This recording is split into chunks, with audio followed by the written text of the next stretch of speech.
اللہ تعالیٰ نے زمین پر انسانوں کی ہدایت کے لیے کم و بیش 1,24,000 پیغمبر بھیجے، اور ان میں سے ایک حضرت ذوالکفل علیہ السلام تھے جنہیں بنی اسرائیل کی طرف بھیجا گیا۔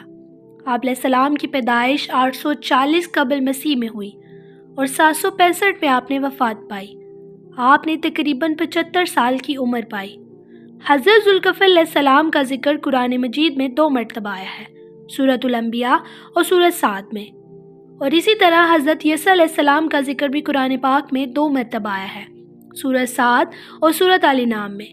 تاریخی روایتوں سے معلوم ہوتا ہے کہ آپ بنی اسرائیل کے انبیاء میں سے تھے اور حضرت الیاس علیہ السلام کے چچا زاد بھائی تھے۔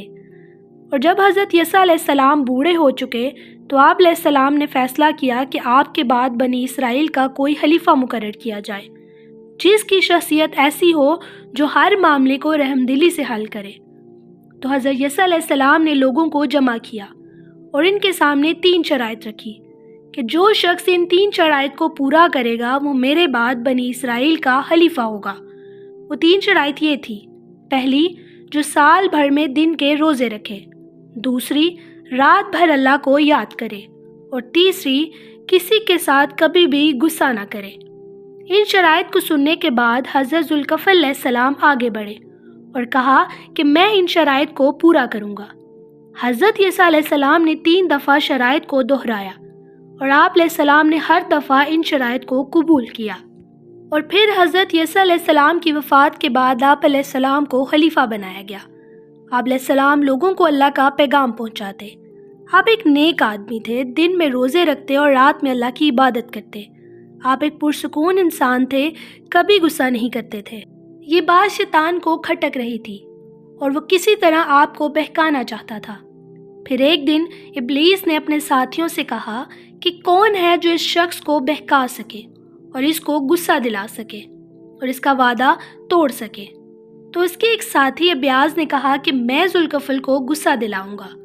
ابیاز پہلے دن دوپہر کے وقت حضرت ذوالکفل علیہ السلام کے پاس آیا۔ یہ وقت ان کے آرام کرنے کا تھا۔ اس نے ایک بوڑھے آدمی کی شکل اختیار کی اور دروازے پر دستک دی اور اپنے آپ کو بیچارہ اور ضرورت مند ظاہر کرنے لگا۔ آپ علیہ السلام نے اسے گھر کے اندر آنے کی اجازت دے دی اور اسے اپنا مسئلہ بیان کرنے کو کہا۔ شیطان جان بوجھ کر کہانی کو طول دے رہا تھا تاکہ آپ کا آرام کرنے کا وقت گزر جائے اور یہ اپنے مقصد میں کامیاب ہو جائے۔ آپ علیہ السلام نے تحمل سے اس کی بات سنی اور کہا کہ شام میں تم دربار میں آنا، میں تمہیں انصاف دوں گا۔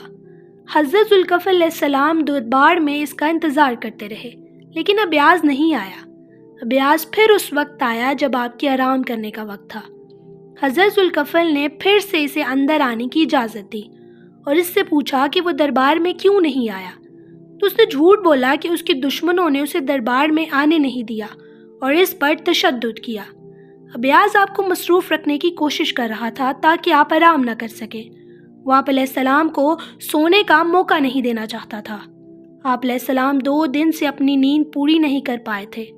آپ علیہ السلام دوپہر کے وقت کچھ دیر آرام کرنا چاہتے تھے۔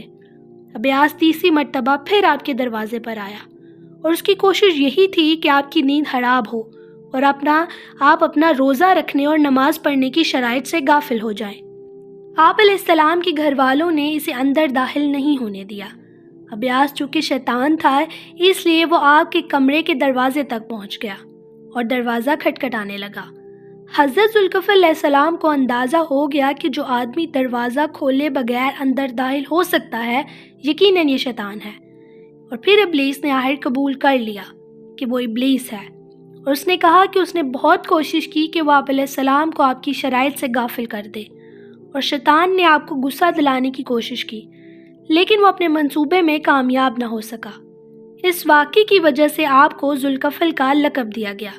اس کا معنی ہے ذمہ داری لے کر اسے پوری کرنے والا۔